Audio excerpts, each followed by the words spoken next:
নমস্কার বন্ধুরা, আপনাদের আজকের ভিডিওতে আইপিএল এবং আইএসএল নিয়ে কিছু গুরুত্বপূর্ণ আপডেট দেবো। যেমন আইএসএল কবে শুরু হবে, মোহনবাগান দল নিয়ে আপডেট দেওয়ার আছে, ইন্ডিয়া পাকিস্তান ওয়ার নিয়েও আপডেট দেওয়ার আছে। তাই বন্ধুরা ভিডিওটা গুরুত্বপূর্ণ হবে, শেষ পর্যন্ত দেখবেন।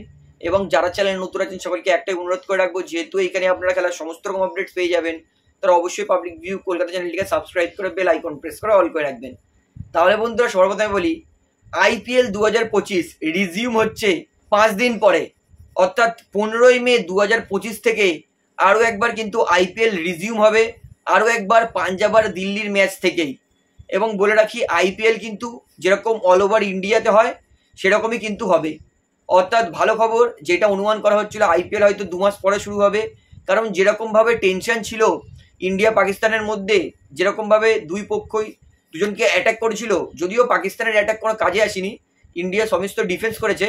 যেহেতু ইন্ডিয়াতে সেরকম ক্ষয়ক্ষতি কিছুই হয়নি, সেই কারণে কিন্তু বিসিসিআই জানিয়ে দিয়েছে যে 15 তারিখ থেকে 15ই মে অর্থাৎ সামনের বৃহস্পতিবার থেকে আরও একবার আইপিএল শুরু হবে এবং আমরা কিন্তু আইপিএল আরও একবার দেখতে পারবো।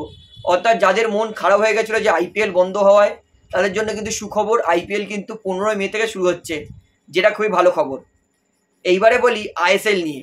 বন্ধুরা, মোহনবাগান দল কিন্তু ফাইনালি বড়সড় আপডেট দিয়ে দিয়েছে, যেটা হচ্ছে টম অ্যালড্রেট, মোহনবাগানের সেই ভয়ঙ্কর বিধ্বংসী সেন্টার ব্যাক, যিনি মোহনবাগানের জন্য গত সিজন আউটস্ট্যান্ডিং পারফরমেন্স করেছেন। সেই ডুরান্ড কাপ থেকে শুরু করে আইএসএলের লাস্ট ম্যাচ অবধি দৃঢ়ভাবে ইনজুরি ফ্রিভাবে ফুটবল খেলে গেছে। এবং যদি আমি বলি অ্যালবার্তো, তিনিও 50%, অ্যালড্রেট তিনিও 50%, অর্থাৎ সেই আমরা কিন্তু আরও একবার অ্যালবার্টো আর অ্যালড্রেট এই দুই প্লেয়ারকে কিন্তু আরও একবার একসঙ্গে মোহনবাগানের ডিফেন্স করতে দেখব। অর্থাৎ মোহনবাগান ফ্যান্সদের জন্য দারুণ সুখবর, সেই ভয়ঙ্কর ডিফেন্সের ডুও অ্যালবার্তো আর টম, তারা কিন্তু আরও এক সিজন দুজনে খেলবে। অর্থাৎ মোলিনা কিন্তু পরিষ্কার বলে দিয়েছে, যেহেতু অ্যালড্রেটের পারফরমেন্স ভালো ছিল, তাই কোনো কারণই নেই অ্যালড্রেটকে ছেড়ে দেওয়ার।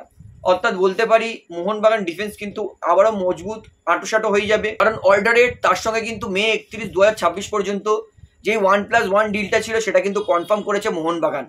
অর্থাৎ এটা কিন্তু মোহনবাগান ফ্যান্সদের জন্য দারুণ সুখবর। তারা কিন্তু টম অ্যালড্রেটকেও কিন্তু একই রকমভাবে ভালোবাসতো, তাই তারাও চেয়েছিল যাতে অ্যালড্রেট থাকুক, এবং স্পেশালি বলছি আমিও চেয়েছিলাম যাতে টম অ্যালড্রেট থাকুক এবং আরও একবার অ্যালবার্তো আর টম ডিফেন্স করুক মোহনবাগানের জন্য। সেটাই কিন্তু হতে চলেছে। অর্থাৎ টম আর অ্যালবার্তো দুজনেই কিন্তু খেলবে মোহনবাগান দলের হয়ে, আপকামিং সিজন ডিফেন্স করবে। তো এই নিউজটা আপনার কেমন লাগলো এবং এই আপডেটটা আশা করি আপনাদের বন্ধুদের কাছে কিন্তু শেয়ার করে জানাবেন যে মোহনবাগান দুর্দান্ত সিদ্ধান্ত নিয়েছে।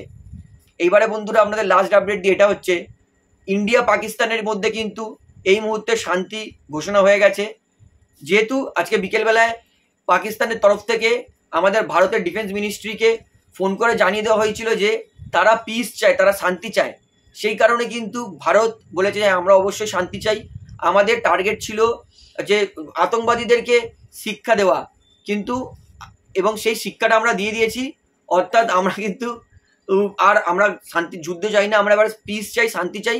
তাই জন্য ইন্ডিয়া পাকিস্তানের মধ্যে কিন্তু এই মুহূর্তে আর কোনো যুদ্ধ হবে না। দুই পক্ষই কিন্তু জানিয়ে দিয়েছে যে কেউ কারোর বিরুদ্ধে আর অ্যাট্যাক গোলাবাড়ি কিছুই করবে না। তো বন্ধুরা, আমি তো খুবই খুশি যে ইন্ডিয়া পাকিস্তানের মধ্যে যুদ্ধ শেষ, তো এর থেকে ভালো কিছু হতেই পারে না। তো এই বিষয়ে আপনার বক্তব্য সেটা আমাকে অবশ্যই কমেন্টে জানাবেন।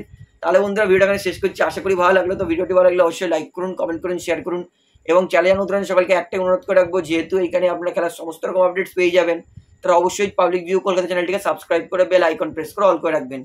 ধন্যবাদ।